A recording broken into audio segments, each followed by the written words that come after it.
মানুষ আমরা পৃথিবীতে আল্লাহ পাক সৃষ্টি করেছেন, মানুষের মধ্যে অনেক রকমের জাত আছে, আছে কিনা? জোরে বলেন আছে কিনা? অনেক ধর্মের মানুষ আছে পৃথিবীতে, কিন্তু আল্লাহ পাক পবিত্র কোরআনের ভাষায় ঘোষণা করছেন, হে দুনিয়ার মানুষ, এই পৃথিবীতে যত ধর্ম দেখতেছো এইগুলি আমার মনোনীত ধর্ম নয়। আমার মনোনীত ধর্ম, আমার কাছে মকবুলিয়াত ধর্ম, আমার কাছে নির্ধারিত ধর্ম হলো ইন্না দীনা ইনদাল্লাহিল ইসলাম। জোরে বলুন সুবহানাল্লাহ। আল্লাহ পাকের কাছে মনোনীত একটা ধর্ম আছে, সেই ধর্মটার নাম কি?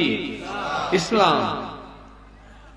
আর আল ইসলাম হাক্কুন, ইসলামটা হলো সত্য ধর্ম, আল কুফরু বাতিলুন। আর বাকি যত ধর্ম আছে সেইগুলি আল্লাহ পাকের মনোনীত নয়। আল্লাহ পাক সেগুলিকে আল্লাহ পাকের দরবার থেকে বাতিল বলে ঘোষণা করেছেন। তাইলে আমরা আল্লাহ পাকের মনোনীত ধর্মের মধ্যে যে জন্মগ্রহণ করেছি, এতে আমরা খুশি না বেজার? জোরে বলেন খুশি না বেজার? কারা কারা খুশি একটু হাত তুলে দেখায়। নারে তাকবীর।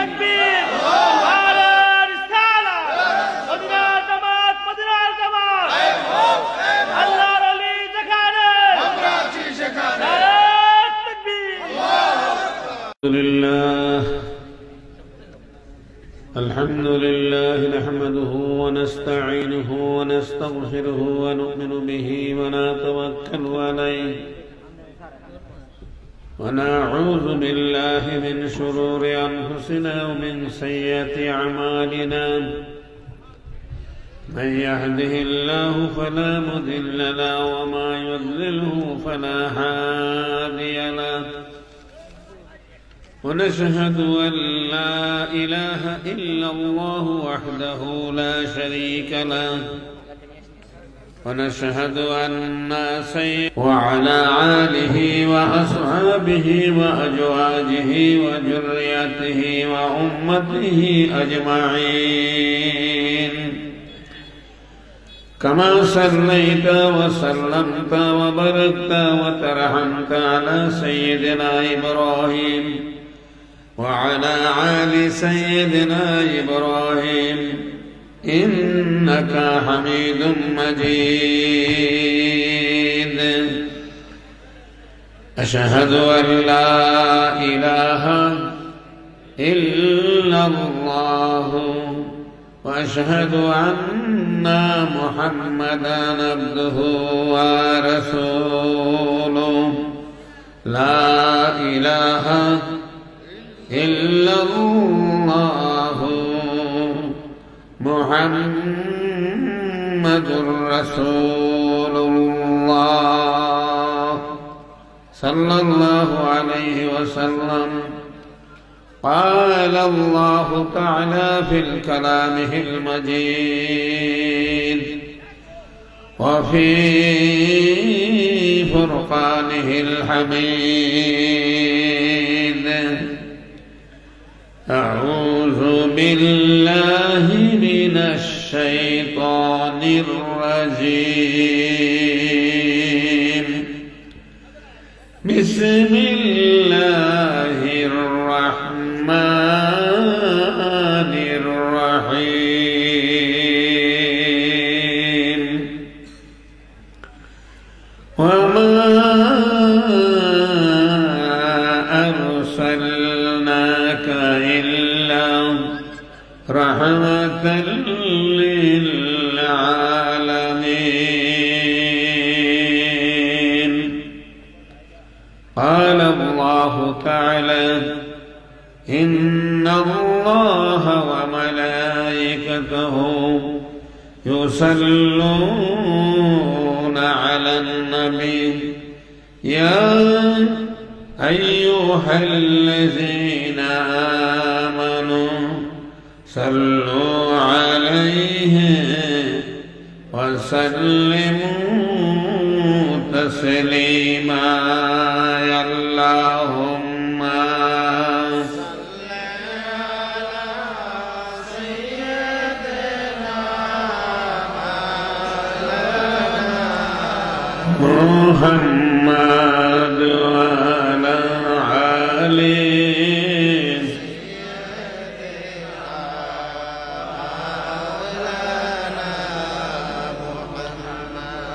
নবীজির ইশকে যারো দিল বাই এই জমিনে কান্দে না রোজ হাসরে ভাইজান তারা নবীজির দেখা পাইবে না আল্লাহুম্মা মোহাম্মদে পরম সকলে মাওলানা মুহাম্মদ আলা সাইয়্যিদিনা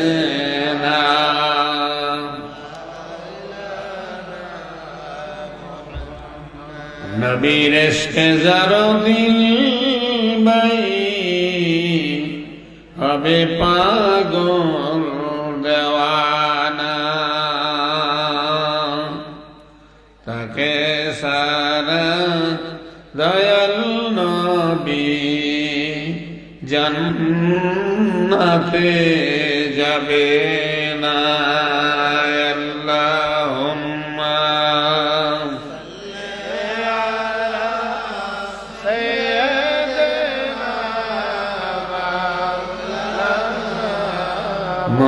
মুহাম্মদ আলা আলি সাইয়্যিদিনা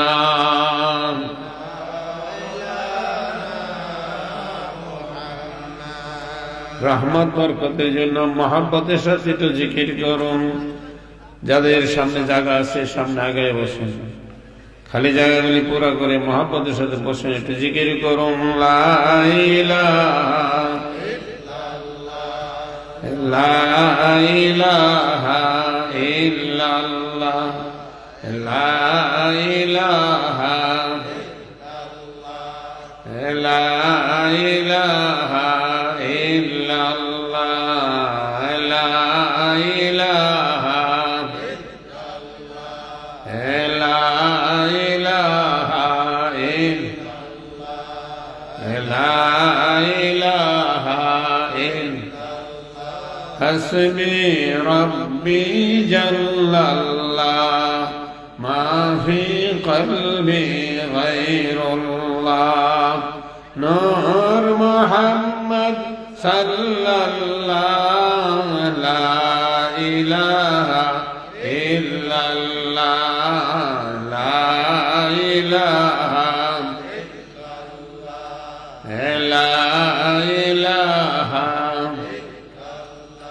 আসমান জামিন গায়রুল্লাহ জিন ইনসান গায়রুল্লাহ শুধু যে মাবুদ ইল্লাল্লাহ লা ইলাহা ইল্লাল্লাহ লা ইলাহা লা ইলাহা ইল্লাল্লাহ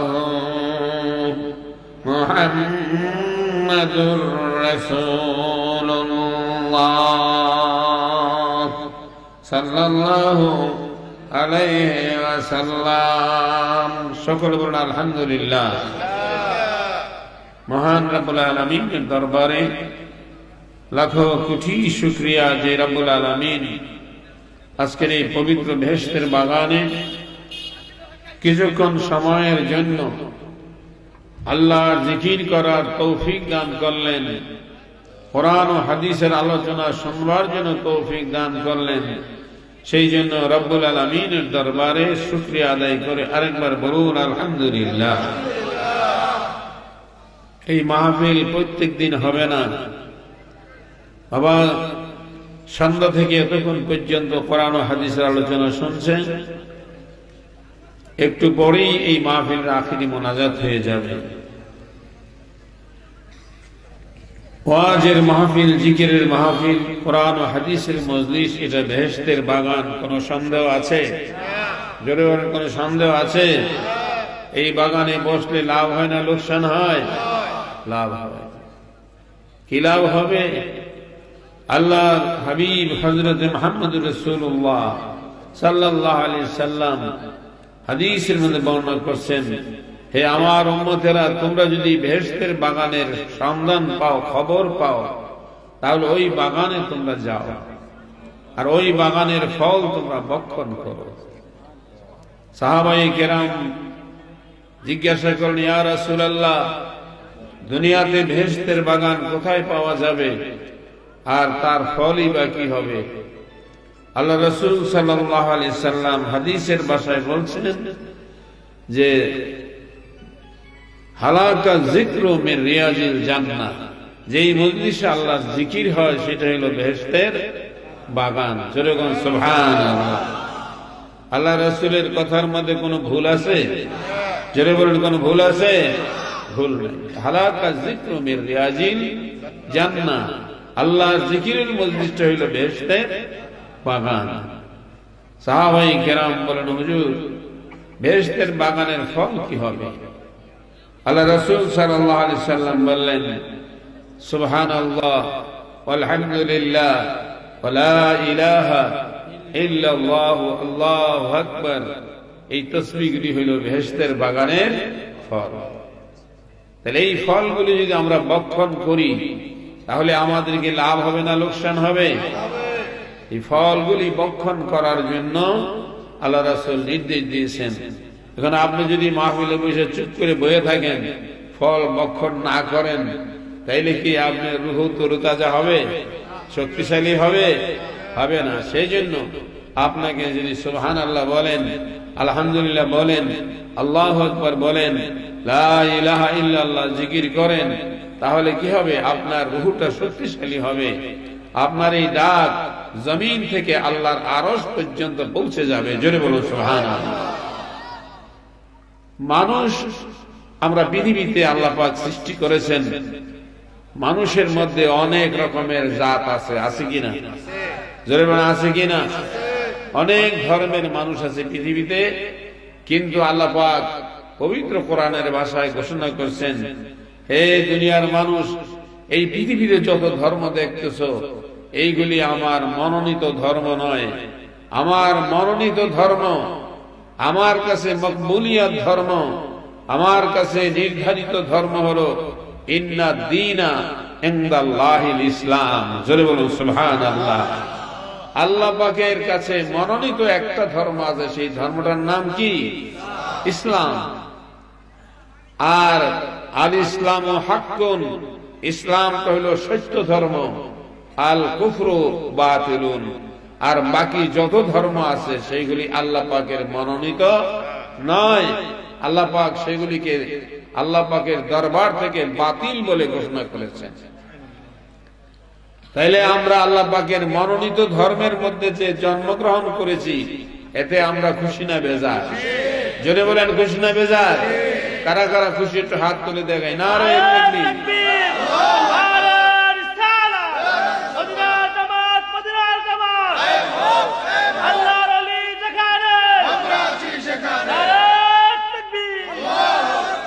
সকলে বলুন আলহামদুলিল্লাহ।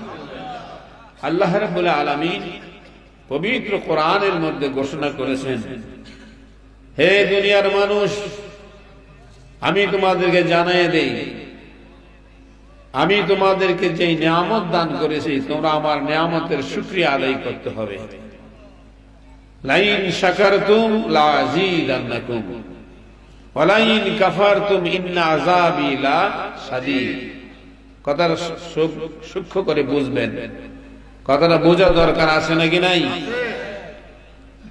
আল্লাহ পাক হযরত জিবরাইল আমিনকে দিয়ে রাসূল পাকের কাছে আয়াত পেশ করলেন, লাইন শাকারতুম লাযীদান্নাকুম ওয়া লাইন কাফারতুম ইন্না আযাবি লাশাদীদ।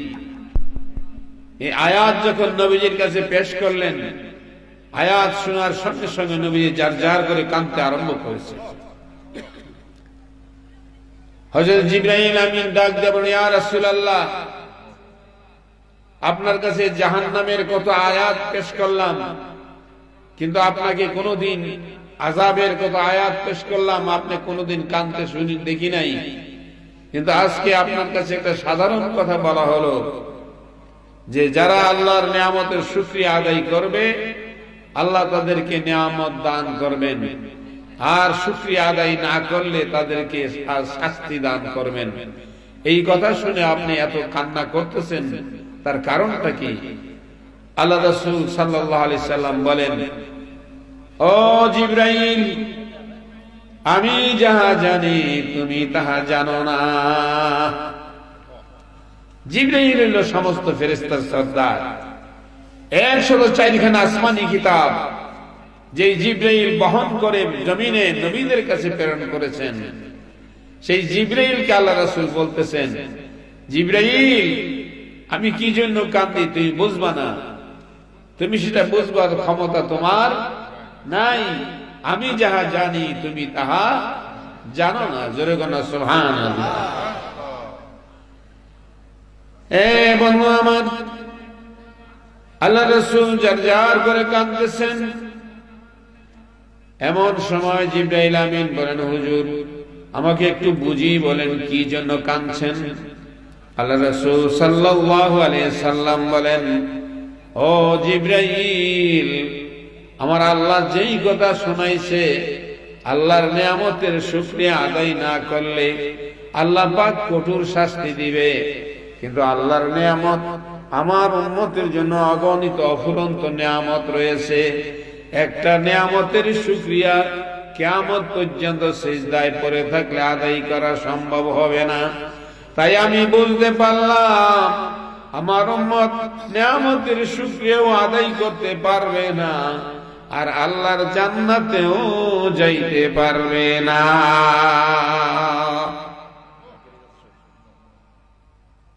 আমার বাবাজিরা, আল্লাহর নবীর কান্না দেখে আল্লাহ পাক জিবরাইলকে ডাক দিলেন, ও জিবরাইল, কি হলো? আমার হাবিব এন কান্না কেন কাঁদতেছে, তুমি কি বলছো? জিবরাইল আমিন বলে, মাবুদ, আপনি যা বলছেন তাই বলছি, কিন্তু আপনার হাবিব যার যার করে কাঁদতেছে। কি কয়? কয় তার উম্মত নাকি নিয়ামতের শুকরিয়া আদায় করতে পারবে না, আর আল্লাহর জান্নাতেও যাইতে পারবে না। আমার আল্লাহ পাক ডাক দিয়ে বলেন, জিবরাইল, এই পৃথিবীতে কত নবী রাসূল পাঠাইলাম, আমার নবীর মতো এমন উম্মত পাগলা নবী আর দেখি নাই। ও জিবরাইল, তুমি যাও আমার হাবিবকে জয়া বলিয়া দাও, বলিয়া দাও, আমার হাবিব যেন আর কান্না না করে। আমার হাবিবের উম্মতের জন্য আমি শুকরিয়া সহজ করে দিলাম। আমার যত নিয়ামত পাইবে, নিয়ামত পাওয়ার পরে যদি আলহামদুলিল্লাহ বলবে, তাহলে আমি আল্লাহ তার নিয়ামতের শুকরিয়া আদায় কইরা দিব। জোরে বলুন সুবহানাল্লাহ, আরো জোরে বলুন সুবহানাল্লাহ। সেজন্য আল্লাহর নিয়ামত অফুরন্ত আমাদেরকে আল্লাহ পাক নিয়ামত দিয়েছে। কোরআনের ভাষা আল্লাহ নিজেই বলছেন, ওয়া ইন তা'আদ্দু নি'মাতাল্লাহি ফাতুহসুহা। হে পৃথিবীর মানুষ, আল্লাহ পাক যত নিয়ামত তোমাদেরকে দান করেছে, এক নিয়ামত গণ্য তোমরা শেষ করতে পারবে না। গন্তে গন্তে তোমার হায়াত শেষ হয়ে যাবে, কিন্তু আল্লাহর নিয়ামত শেষ হবে না। জোরে বলুন সুবহানাল্লাহ। আসলে আমরা তো নিয়ামত বুঝি না। আমরা যে চোখে দেখি এটা একটা নিয়ামত, কি বলি ঠিক কিনা? কানে শুনি এটা নিয়ামত, মুখ দিয়ে কথা বলি এটা নিয়ামত, হাত দিয়া ধরতে পারি এটা একটা নিয়ামত, পাও দিয়া চলতে পারি এটা একটা নিয়ামত, সুস্থ শরীরে জীবন যাপন করতে পারি এটা একটা নিয়ামত। কি বলেন ঠিক না বেঠিক?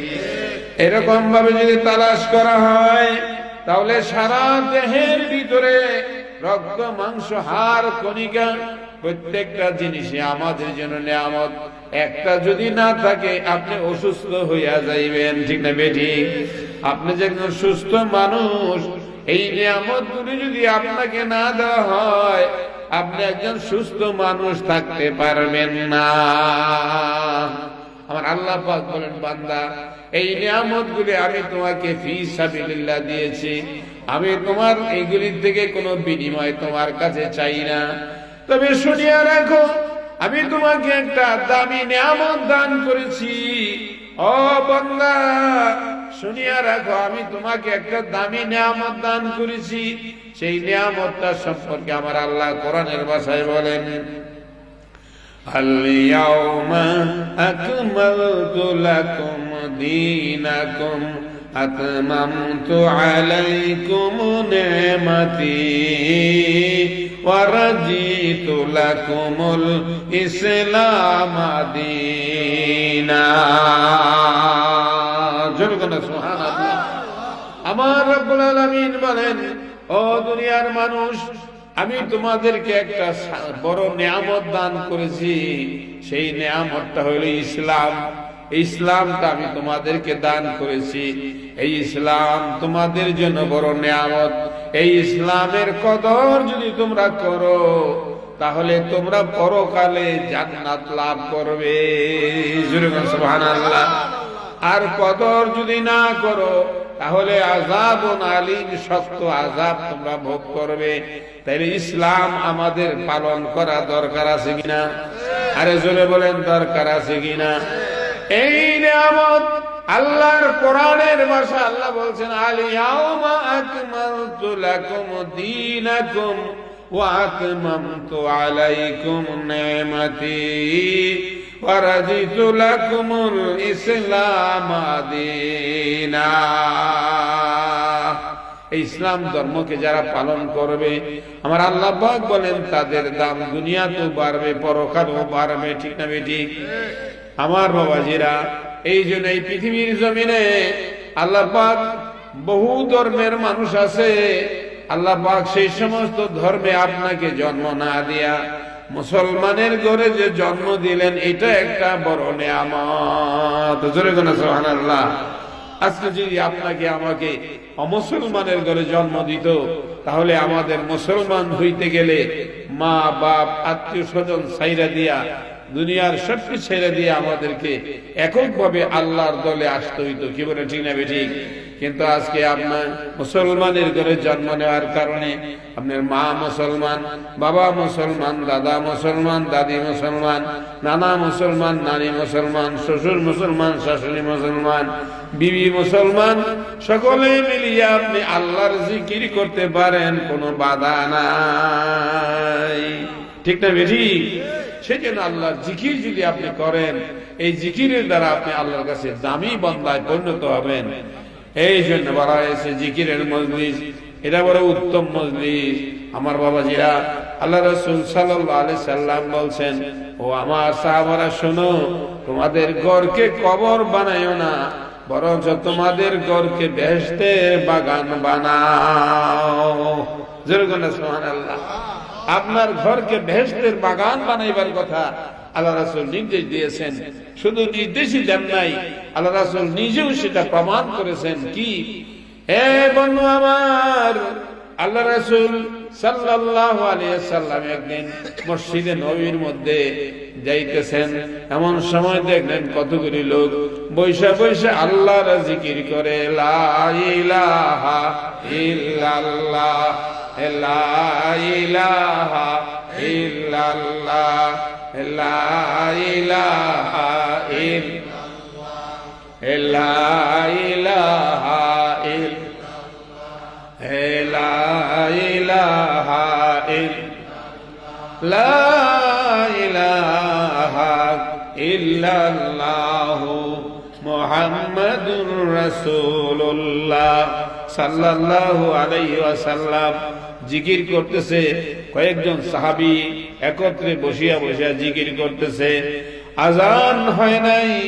আগে সাহাবারা আজানের আগে মসজিদে চলে যাইত, তারা মসজিদে বসে বসে জিকির করতেছে। এমন সময় আল্লাহর নবী মসজিদের দিকে রওনা দিয়েছেন, মসজিদে যাইতেছেন। আমার নবী যখন মসজিদে ঢুকেছেন, সাহাবারা জিকির বন্ধ করে নবীজির জন্য দাঁড়ায় গেছেন। আল্লাহ রাসূল নাম দিয়ে বলে, ও সাহাবারা, বসো বসো, তোমরা বড় উত্তম কাজ করতেছিলে, ভালো কাজ করতেছিলে, তোমরা সেই কাজ করতে থাকো, তোমরা সেই কাজ করতে থাকো। আল্লাহর নবীর সাহাবীরা চুপ করে দাঁড়ায় রইলেন। আল্লাহ নবী বলেন, ও সাহাবারা, তোমরা কি জানো তোমরা কি কাজ করতেছিলা? সাহাবারা বলে, হুজুর আমরা আল্লাহর জিকির করতেছিলাম। আল্লাহ নবী বলেন, তোমরা যে জিকির করতেছো তোমাদের সঙ্গে অগণিত ফেরেশতারা জিকির করতেছে। জোরে কন্যা সুবহানাল্লাহ। তোমাদের সঙ্গে অগণিত ফেরেশতারা জিকির করতেছে, আর তোমরা যে আল্লাহর জিকির করতেছো তোমাদের উপরে আসমান থেকে অফুরন্ত রহমত বর্ষিত হইতেছে এবং তোমাদের গুনাহগুলি মাফ হইয়া যাইতেছে। ও সাহাবারা, আমি তোমাদের সঙ্গে জিকিরে বসার জন্য আগ্রহ করে আসছি, আমি তোমাদের সঙ্গে আল্লাহর জিকিরে বসব। তাইলে আল্লাহর জিকিরের মজলিসের দাম আছে কিনা? আর জোরে বলে দাম আছে কিনা? এমন একটি মজলিসের মধ্যে আজকে আমরা বসেছি, তাই জিকির করার নিয়ম আছে কিনা? আমার বাবা, যারা জিকির শুধু করলেই হবে না, জিকির করার নিয়ম আছে। কালেমার জিকির করার নিয়ম হলো লা শব্দকে নাভি থেকে টান দিয়ে ডান কাঁধে আনতে হবে, ইলাহা মাথার তালুতে বের করে দিতে হবে, ইল্লাল্লাহ শব্দটা কালবে জন্ম দিতে হবে। কারণ আপনার মধ্যে আমিত্ব আছে, আমার মধ্যে অস্তিত্ব আছে, ঠিক না ঠিক? আমি বাড়ির মালিক, আমি ব্যবসার মালিক, আমি এইটার মালিক, ওইটার মালিক, আমি মেম্বার, আমি চেয়ারম্যান, আমি মন্ত্রী, আমি মিনিস্টার, আমি নেতা, আমি এটা সেটা, অনেক কিছু ফখর আমার মধ্যে আছে কিনা? বন্ধু আমার আল্লাহ বলেন, তুমি ফখর করো, তোমার রুহটা যদি বাইর হইয়া যায় দেহটার কি দাম আছে? নি কোন দাম? এই দেহটার কি দাম আছে? আমি আর তোমার রুহটা যখন তোমার থেকে বাইর হয়ে যাবে তখন আর তোমার নাম কেউ বলবে না, মেম্বার সাহেব বলবে না, চেয়ারম্যান সাহেব বলবে না, মন্ত্রী সাহেব বলবে না, আমি আর সদাগর সাহেব বলবে না। তোমাকে শুধু বলবে লাশটাকে বাহির করো, লাশটাকে গোসল করাও, লাশটাকে কাফন পরাও, লাশটাকে জানাজা দাও, লাশটাকে কবরে নামাও। তোমার নাম আর নাম থাকবে না। আব্দুল করিম আর এখন আব্দুল করিম নাই, লাশ হয়ে গেছে। আমি আর চেয়ারম্যান আর চেয়ারম্যান নাই, এখন লাশ হয়ে গেছে।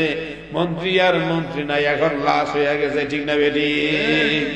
এই জন্য আমার আল্লাহ পাক পবিত্র কোরআনে বলেন, ইয়াউমা লা ইয়ানফাউ মালুন ওয়ালা বানুন ইল্লা মান আতাল্লাহ বিকালবিন সালিম। হে পৃথিবীর মানুষ, এই জমিন থেকে সঙ্গে করে তুমি কিছুই নিতে পারবে না। যেদিন তুমি আব্দুল করিম চলে যাইবা, তোমার রুহটা যেদিন তোমার দেহ থেকে বাইর হয়ে যাবে, হাত পরে থাকবে ধরতে পারবে না, চোখ থাকবে দেখবে না, কান থাকবে শুনবে না, পাও থাকবে চলবে না, অর্থাৎ তোমার বলতে কিছুই থাকবে না। তুমি ক্ষমতাহীন হয়ে গেছো। এই ক্ষমতার মালিক কে? জোরে বলেন কে? এই জন্য কোরআনের ভাষা আল্লাহ বলছেন, কুলির রূহু মিন আমরি রাব্বি। তোমার মধ্যে যেই শক্তি আছে, এই শক্তিটা হলো আমার হুকুম। আমার এই হুকুম যতক্ষণ তোমার মধ্যে থাকবে, তোমার হাত শক্তিশালী হবে, তোমার চোখ দিয়ে দেখতে পাবে, কান দিয়ে শুনতে পাবে, পাও দিয়ে চলতে পারবে, তখন তুমি বাহাদুরি করতে পারবে, শত কিছু করতে পারবে। কিন্তু রুডা চইলা গেলে এই বাহাদুরি আর থাকবে না, ঠিক না বেটি? এই জন্য বলছে কালেমার জিকিরের দ্বারা, লা শব্দের দ্বারা নাই, ইলাহা মানি কোনো ক্ষমতা, আমার কোনো ক্ষমতা নাই। আমার মধ্যে যত ক্ষমতা আছে, এই ক্ষমতার মালিক হইল ইল্লাল্লাহ, একমাত্র আল্লাহ। এই কথাটা অন্তরের মধ্যে বদ্ধমূল করার জন্য জিকির করা। শুধু সোয়াবের জন্য জিকির করলে সোয়াব হবে না। কলবকে পরিষ্কার করার জন্য, কলবের মধ্যে ঈমানকে মজবুত করার জন্য যদি জিকির করা হয়, এই জিকিরের দ্বারা সওয়াব হাসিল হবে। জোরে বলো সুবহানাল্লাহ। এই জন্য আজকাল আমাদের দেশের মধ্যে দেখা যায় অনেক মানুষ জিকির করে, কিন্তু জিকির করে সুদ খায়, জিকির করে ঘুষ খায়, জিকির করে মিথ্যা কথা বলে, জিকির করে পরের হক নষ্ট করে, বিভিন্ন রকমের গীবত করে, চুগলখুরি করে। অনেকে বলে এইরকম জিকির করলে কি লোক বালানা, এরকম বলে না অনেক সময়, যে লোক নামাজ পড়ে ঠিকই, জিকির করে ঠিকই, কিন্তু লোক ভালো না। লোক ভালো না অর্থ কি? লোকটা কেনায়, আসল লোকটা হইল তার রূহ।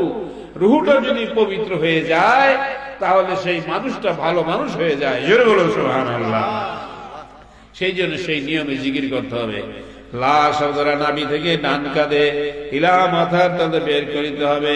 ইল্লাল্লাহ শব্দটা কলবে জড়ান দিতে হবে। এটা পুরুষ লোকও করতে হবে, মেয়ে লোকও করতে হবে। কি বলেন ঠিক না ঠিক? প্রত্যেকটা মানুষের ঈমানের জন্য জিকির করা দরকার। লা ইলাহা ইল্লাল্লাহ, লা ইলাহা ইল্লাল্লাহ, লা ইলাহা ইল্লাল্লাহ, লা ইলাহা ইল্লাল্লাহ, লা ইলাহা ইল্লাল্লাহ, লা ইলাহা ইল্লাল্লাহ, লা ইলাহা ইল্লাল্লাহ, লা ইলাহা ইল্লাল্লাহ, লা ইলাহা ইল্লাল্লাহ মুহাম্মদ রাসূলুল্লাহ, লা ইলাহা ইল্লাল্লাহ, লা ইলাহা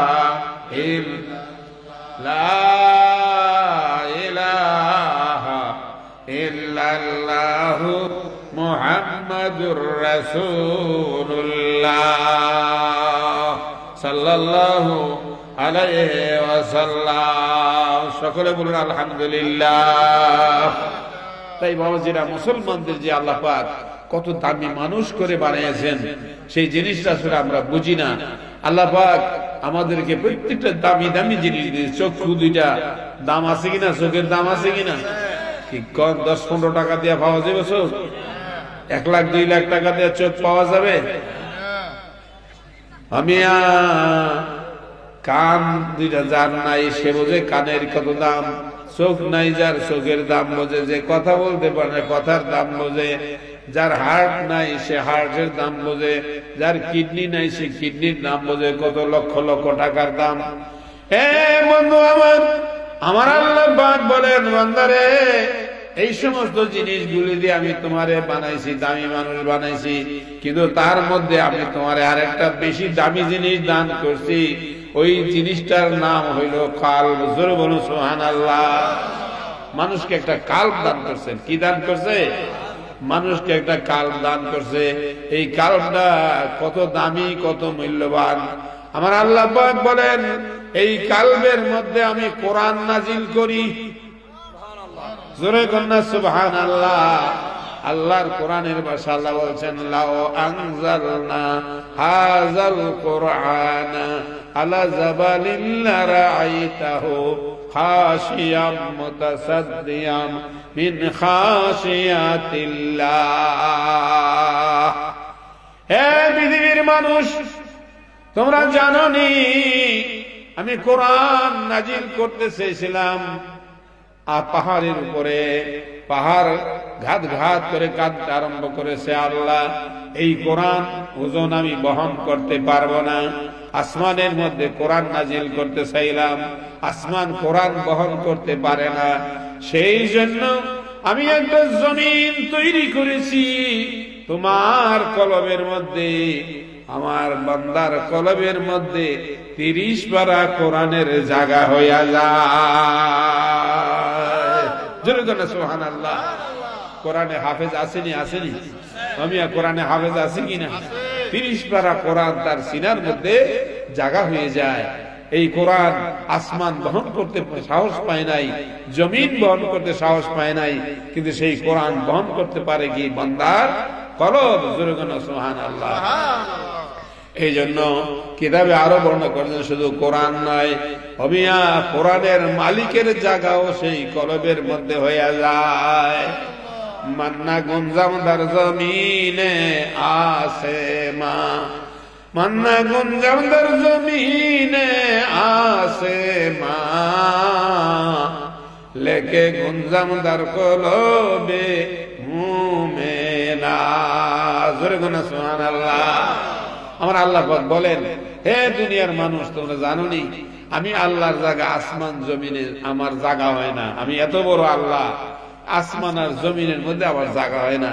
কেন আপনারা জানেন, কিতাব খুললে বোঝা যায় যে আল্লাহ পাকের আরশের 70,000 পায়া আছে। কয়টা? আল্লাহ পাকের আরশের নাম শুনছেন না? আরশটা কত বড়? এটা কি আপনাদের স্টেজের মতো হবে? আল্লাহ পাকের আরশটা কত বড়? এই আরশের 70,000 পায়া আছে। এক একটা পায়ার দূরত্ব হইল মাশরিক থেকে মাগরিব, শিমাল থেকে জুনুব পর্যন্ত। এই এতটুকু জায়গা বেষ্টন করে এই জায়গাটা মিলে হইল একটা পিলার। এরকম 70,000 পিলার আছে। তাহলে চিন্তা করেন কত বড় আরশ। সেই আরশটাকে আমার আল্লাহ পাক বলেন, সেই আরশ